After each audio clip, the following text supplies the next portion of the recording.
நெற்றியில் முத்தை போல் என்னை மூடிக்கொள்வாயா உன் அழகில் தொலைந்தவனை நீ தேடித் தருவாயா உன் கனவில் நனைகின்றேன் நீ குடைகள் தருவாயா நான் கொஞ்சம் தூங்குகிறேன் நீ தலையணையாவாயா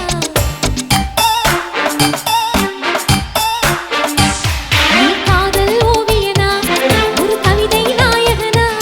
நான் தேடும் மன்மதனா என் அழகின் காவலனா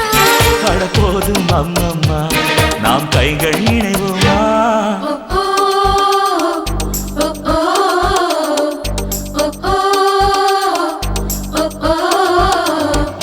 அடி யாரது யாரது அங்கே என் காதல் தேவதையா பறிப்போ